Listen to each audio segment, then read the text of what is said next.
It's Transforce96 here with another video review. This time we have from the Suicide Squad S.H.Figuarts Harley Quinn figure.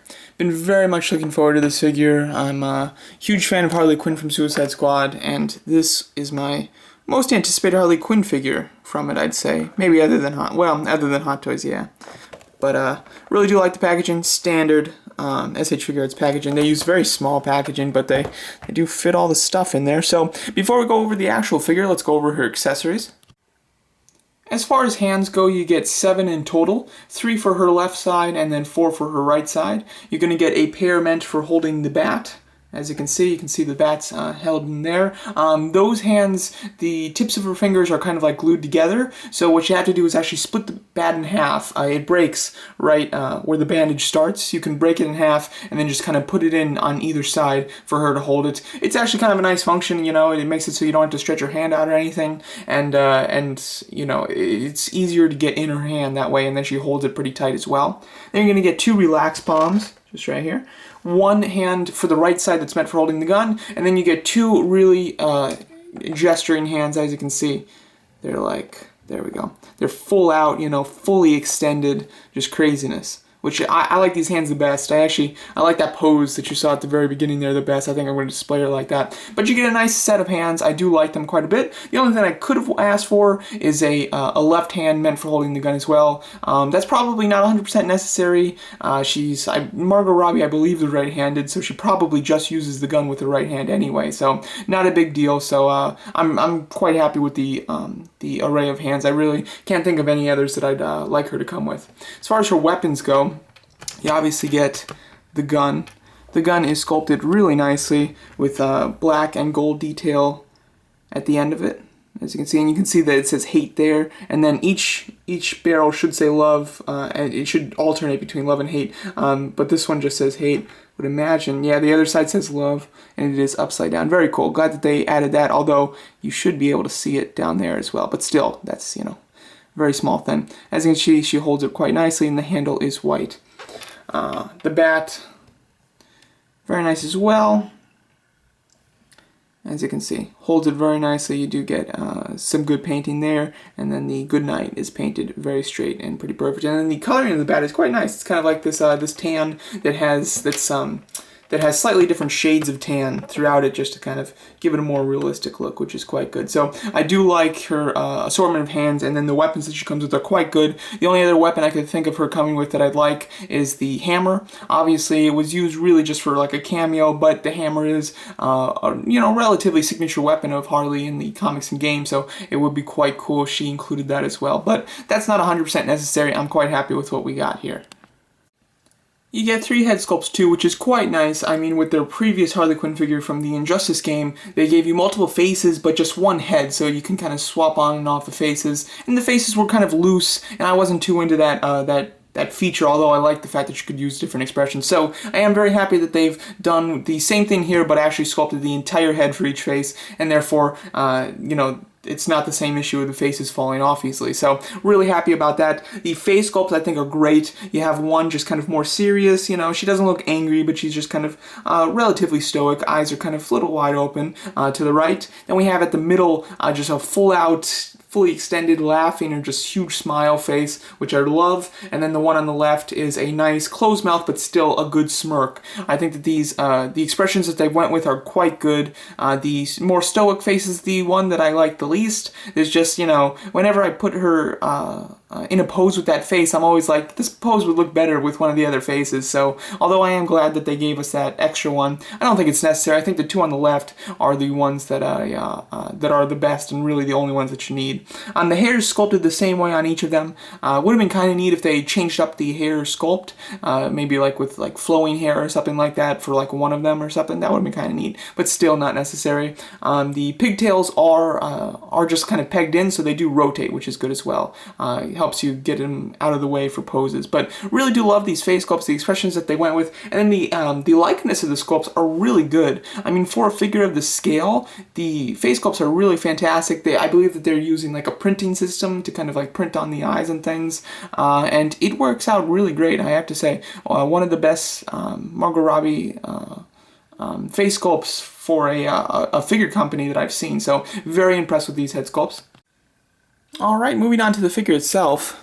As you can see, quite nice. I've went over the head sculpt, so going over the clothing there. Sculpted really nicely. The jacket is a separate piece. It is a relatively rubberish type of plastic so that it hangs well and doesn't get in the way for poses. I will say though, if you lift it up, you can see there is red and blue bleeding on her shirt underneath. Not a big deal since you're obviously not going to be taking off the jacket because she has, the long sleeve arms, so you really couldn't take off the jacket. But still, I worry about that. Possibly it could bleed onto the side here where it's more noticeable, but at the moment it hasn't really done that, which is good. The paint on the jacket though is awesome. Really love the shiny blue and red. The gold paint is wonderful. It's very shiny and it's painted to perfection. I really don't see any bleeding there with paint, and it looks wonderful, so I'm very happy about that. Also, her hair, the way that it's painted, is quite good. It obviously has more of a brighter color underneath, and then as it goes up, it kind of fades more into the blonde,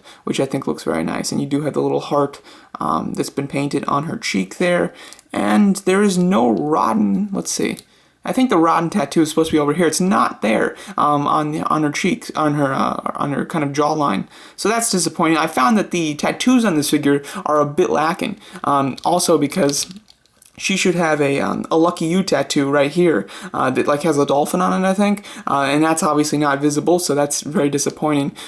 Really wish that they paid closer attention to those tattoos and included them on this figure. As you can see, you do have the harnesses that come down, and this harness that comes down that is not connected to the actual holster. The holster is connected to the jacket, which is kind of interesting, but it's still, it looks great. Her little short pants there, painted quite nicely. As you can see, the belt looks good. Goes all the way around. And then the way that they've done the netted stocking type of effect is quite good. They've sculpted all the stocking detail and then kind of just washed in a slightly darker tone of skin tone, just so that it kind of looks like you're getting the shading of the legs. They've done it, in a very simple manner, but it still works really nicely. You can see all the little tattoos that she's kind of drawn on herself. And then you have the high heels, which look very cool. So very nice. Do like the sculpting work on this figure a lot. As far as articulation goes, it's pretty great. You have a ball joint at the top of the head, which allows some nice rotation. Then you have one at the bottom of the head, a little hindered, but still quite nice. Also, this puddin collar, you can remove that too if you want to, because there's a certain point at the movie where she does remove it, but she doesn't have the jacket on when she removes it. But still, it's nice that you can do that. The hair, like I said, is on a hinge. Would have been cool if it was like a ball joint or something, so you could really go crazy with the hair, but still, it's very nice, and you can kind of get it so it's like flipping up, If you have her in an extreme pose, you can kind of flip one of them up to make it look like it's happening because of the wind, and it looks pretty good. As far as the shoulders go, she's got a ball joint, ball hinge right here that's attached to a butterfly joint, so it can kind of come out. I will say when it comes out, it kind of has a strange look to it. Just because it's kind of slightly not attached, and it gives her more broad shoulders, which obviously doesn't really fit the character. So although I'm glad she has this butterfly joint, it doesn't look great. So I would really only use it when you absolutely need the arm to be swung over. And then the swivel is kind of at the very top, so she does kind of have a swivel bicep from the top. I would have liked the swivel to be more right here, or even just at the elbow. I think it would have just worked slightly better. You have double hinge elbows, which work quite nice, not completely, but still pretty great. Ball hinge wrists. These to switch out the hands is actually a little difficult. It takes quite a lot of force, so I am pretty happy about that, because I found with Figuarts figures sometimes the ball joints that hold the wrists hold the hands on get a little loose over time. So I am glad that these are a little bit tougher. So hopefully that won't happen. She has a ball joint at the upper torso and at the lower torso, which is quite good. As you can see, wonderful tilt there.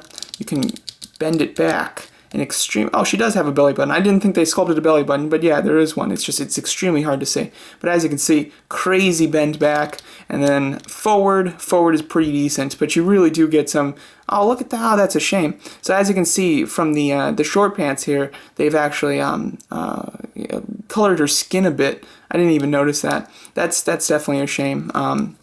But still, it's not too noticeable, because obviously like this, it's fine. It's only when you really go forward that you'll actually see it, which is definitely a shame. She has ball jointed hips, which work quite nicely. can kick up pretty good. And the way that they've sculpted it, they've actually really done a lot of definition here at the back side, so you can definitely do some poses from the back and it'll look quite good, I have to say. But I do like the way that they've sculpted this ball joint, and it does have a bit of a pivot there, like a swivel basically. Then you have just single hinge knees, so they go just, 90 degrees, I'd say, and they do have a bit of a swivel, but based on the way that it's sculpted, it doesn't swivel like completely. Then you have hinge, just basically ball hinge ankles, but they're quite annoying because you have to like align the hinge where you want it. So like this way you can get it to go in, up and down. And to get it to the side, which I've kind of done on this one, you have to really kind of rotate it to get it to the side. But still, it is functional, even if it isn't the easiest thing to do. So this figure, I would have to say, is pretty great. Doing a little bit of a size comparison here with a previous Figuarts Harley Quinn. Here she is with the Injustice one. Like I mentioned before, as you can see, same scale. I mean, she's basically the same height as her, so really do like that. I think this is a fantastic figure. I think the sculpt is wonderful. The articulation is great. Accessories are very nice, and I don't think I could have asked for anything more. I think that they've nailed it. There's nothing that they could have done much better than this, I have to say. So I'm very happy with this. The only thing I could have wanted, I guess, and this is unnecessary, but switch out arms to have bare arms so you can take the jacket off to have that unjacketed look. Because she does use, about half of the movie she doesn't wear the jacket, so it would have been kind of cool for her to do that, but that's still, of course, unnecessary. This is a fantastic figure. Would highly recommend it to any fan of Figuarts or Harley Quinn in general. I think that this looks 1,000 times better than the Joker that they have coming up. I don't even plan to get that Joker, and I think that this is probably the best Harley Quinn in this scale so far. We'll have to see what DC Collectibles does. However, I think that this one definitely looks a lot better than the preview image from DC Collectibles, and definitely looks a lot better than Mefx, and it's obviously much better than Mattel. So if you're looking for a Harley Quinn in this scale from the Suicide Squad movie, this is your best bet, and I would highly recommend it. So there you go, that's my video review of the S.H. Figuarts Suicide Squad Harley Quinn figure. Thanks so much for watching, and let me know what you guys think of this figure.